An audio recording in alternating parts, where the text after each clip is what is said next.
नमस्कार दोस्तों, वीडियो में आप सभी का स्वागत है। आज के इस वीडियो में अपन बात करने वाले हैं कि आप किसान क्रेडिट कार्ड या फिर केसीसी कैसे बनवा सकते हैं। मैं दोस्तों इस वाले वीडियो में बहुत ज़्यादा घुमा फिरा करके बात नहीं करने वाला, डायरेक्टली अपन पॉइंट टू पॉइंट बात करेंगे। सबसे पहला पॉइंट तो ये कि आप क्या केसीसी को ऑनलाइन बनवा सकते हैं, तो इसका आंसर है डेफिनेटली नॉट। आप किसान क्रेडिट कार्ड को ऑनलाइन नहीं बनवा सकते। ऑफकोर्स आप लोगों को पीएम किसान पोर्टल पर काफ़ी सारे लिंक्स देखने को मिल जाएंगे, बट उन लिंक्स के थ्रू यार कई लोग कहते हैं कि बन जाता है, बट एक्चुअली में बनता नहीं है। अब आप लोग पूछ सकते हैं तो फिर केसीसी बनता कैसे है। तो इसके लिए आप लोगों को अपने घर के आसपास के जो 50 किलोमीटर के दायरे में जो एसबीआई बैंक है ना, वहाँ पे चले जाना है। बस वहाँ पे जाने के बाद आप लोगों का किसान क्रेडिट कार्ड बन जाएगा, और बनेगा तभी जब आप लोगों के पास थोड़ी बहुत ज़मीन होगी तभी। अब लोग सोच सकते हैं कि जिनके पास ज़मीन नहीं है क्या उनका भी केसीसी बन सकता है, तो डेफिनेटली नॉट, उनका केसीसी नहीं बन सकता। अब हाँ, कुछ लोगों के दिमाग में ये भी डाउट आ रहा होगा कि आखिरकार केसीसी बनवाने से हमें कितना फ़ायदा होता है, क्या फ़ायदा होता है। तो चलो वो भी पहले जान लेते हैं कि जब आप केसीसी बनवा लेंगे तो आज की डेट में आप लोगों को लगभग केसीसी के थ्रू 5 लाख रुपए तक का लोन मिल सकता है। पहले यह लिमिट 3 लाख तक की थी, बट अब ये लिमिट 5 लाख तक की हो चुकी है। इसमें भी दोस्तों मेन फ़ायदा ये हो जाता है कि जो 5 लाख रुपए तक का लोन है, वहाँ पर आप लोगों को एक्चुअली में सिर्फ 4% का ही ब्याज लगता है। एक्चुअली में वैसे लगता 7% है, बट 3% की सब्सिडी मिल जाती है, तो वो वापस से आ जाता है आपके अकाउंट में।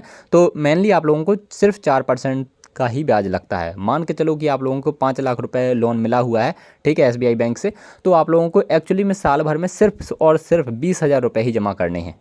ये अमाउंट दोस्तों काफ़ी कम अमाउंट हो जाता है। अगर आप देखोगे कि पर्सनल लोन में आप लोगों को और कितना ब्याज लग सकता था, क्योंकि अगर आप पर्सनल लोन लेते तो आप लोगों को इन जनरल जैसे एसबीआई बैंक से अगर आप लोगे तो 12 से 13% तक का ब्याज देखने को मिलेगा। और अगर आप दूसरे प्राइवेट बैंक से चले जाओ अगर पर्सनल लोन लेने, तो आप लोगों को लगभग 15 से 16% पर एनम का ब्याज लग सकता है, बहुत आराम से। तो जैसे एक बार एग्जाम्पल के लिए भी देख लेते हैं, जैसे 5 लाख रुपए आप लोगों ने दूसरे बैंक से लोन लिया हुआ है, तो आप लोगों को इसी 5 लाख रुपए पर लगभग 70 से 80 हज़ार रुपये भी जमा करने पड़ सकते थे। बट बिकॉज ऑफ केसीसी आप लोगों को यही फ़ायदा होता है कि आप लोगों को सिर्फ और सिर्फ 20,000 रुपये जमा करने पड़ रहे हैं 5 लाख रुपए के लोन पर। तो दोस्तों अभी तक आप लोग समझ चुके हैं कि केसीसी क्या है, बेसिकली किसान क्रेडिट कार्ड क्या है, किनका बन सकता है और इसके क्या फ़ायदे हैं। चलिए अब समझते हैं कि ये कैसे बन सकता है, इसके लिए क्या क्या डॉक्यूमेंट्स लगेंगे और क्या क्या प्रोसेस रहेगी। तो अब सारी चीज़ें अपन ध्यान से सुनेंगे। अब दोस्तों मैं आप लोगों को बिल्कुल बेसिक से बताता हूँ। आप लोगों को सिंपली आपके आसपास के जो 50 किलोमीटर के दायरे में एसबीआई बैंक है, वैसे दूसरे बैंक से भी बन जाता है, लेकिन सबसे सूटेबल रहेगा कि आप एसबीआई बैंक ही जाओ, ठीक है। वहाँ पर जाना है, आप लोगों को काफ़ी सारे काउंटर्स देखने को मिल जाएंगे। किसी भी काउंटर के किसी भी पर्सन से आप लोगों को कह देना है कि यहाँ पे केसीसी वाला काउंटर कौन सा है, तो वो आप लोगों को उस व्यक्ति के पास पहुँचा देंगे, जो व्यक्ति आप लोगों को केसीसी के बारे में सारी जानकारी दे देगा, ठीक है। तो वहाँ पर वो व्यक्ति आप लोगों को क्या क्या चीज़ें कहेगा, तो वो भी अब समझ लेते हैं। तो वो व्यक्ति मेनली दोस्तों आप लोगों से 8 चीज़ें मांगेगा, जैसे किसान की खसरा खतौनी, अगर आप ही किसान हैं तो आपकी खसरा खतौनी, दूसरा आधार कार्ड आपका, तहसील से बनवाया हुआ 12 साल, हिस्सा बाट, 2 गारंटर, नो ड्यूज़ और पासपोर्ट साइज़ फ़ोटो और गारंटर की फ़ोटो व आधार कार्ड भी। यहाँ पे हो सकता है इन 8 चीज़ों में से आप लोगों को 3-4 चीज़ें समझ में ना आ पा रही हों, क्योंकि अगर आप लोगों ने कभी ज़मीन मैनेज नहीं करी है तो आप लोगों को शायद ये 3-4 चीज़ें पता नहीं होंगी। बट अगर आप लोगों ने ज़मीन मैनेज करी है, आपके पास ज़मीन है, आप लोगों ने ज़मीन का नामांतरण वगैरह कभी भी करवाया है, ठीक है, तो आप लोगों को ये सारी चीज़ें पता होंगी। बट कोई समस्या नहीं है, जिन चीज़ों का आपको पता नहीं, मैं एक एक करके आप लोगों को सारी चीज़ें बता देता हूँ कि कौन सी चीज़ क्या है और कैसे बनेगी। तो सबसे पहले तो खसरा खतौनी की बात करते हैं। तो ये बेसिकली आपके ज़मीन की डिटेल्स होती हैं और ये आप आराम से तहसील जा करके अपने लेखपाल से निकलवा सकते हैं।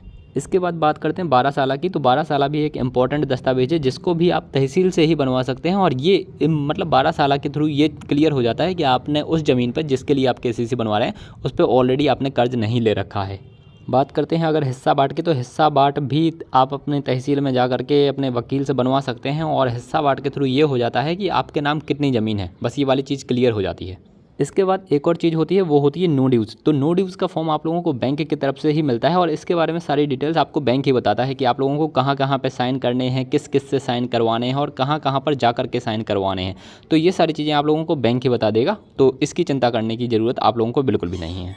तो बस दोस्तों यही चीज़ें हैं और इतने ही डॉक्यूमेंट्स हैं। इतने डॉक्यूमेंट्स जैसे ही आप लोग बैंक को प्रोवाइड कर देते हैं तो आप लोगों का केसीसी बहुत ही जल्दी बन जाता है। ये डिपेंड करता है बैंक में कितना ज़्यादा वर्कलोड है, ठीक है, बैंक मैनेजर के पास कितना ज़्यादा वर्कलोड है, बट बहुत ही जल्दी बन जाता है आपका केसीसी, ठीक है।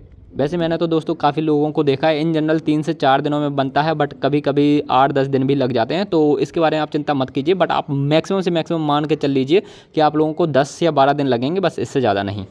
तो फाइनली आई होप दोस्तों आप लोगों के दिमाग में केसीसी के रिगार्डिंग सारे डाउट्स क्लियर हो गए होंगे कि इससे क्या फ़ायदा होता है, कैसे बनवा सकते हैं, क्या क्या डॉक्यूमेंट्स लगेंगे। तो ये सारी प्रोसेस आप लोगों के सामने बिल्कुल क्लियर है, ठीक है। तो आई होप आप लोगों को वीडियो में दी हुई जानकारी पसंद आई होगी। वीडियो में दी गई जानकारी अगर अच्छी लगी हो तो वीडियो को लाइक ज़रूर कर दीजिएगा। अपने उन दोस्तों के या फिर फैमिली मेम्बर्स के साथ में जिनके लिए ये जानकारी जरूरी हो सकती है उनके साथ में शेयर भी जरूर कर दीजिएगा। अपन मिलेंगे अगले वाले वीडियो में। अगर आप लोग एफडीज़ में इन्वेस्ट करना चाहते हैं, 9-9, 10-10% तक के भी रिटर्न्स कमाना चाहते हैं आराम से, वो भी एफडी जैसी सिक्योर जगह पे इन्वेस्ट करके, तो आप लोग स्टेबल मनी का वीडियो जरूर देख लीजिएगा। आप लोगों को एंड स्क्रीन में मिल जाएगा। अपन मिलेंगे अगले वीडियो में। आप लोग अपना ध्यान रखिए। Bye bye, take care.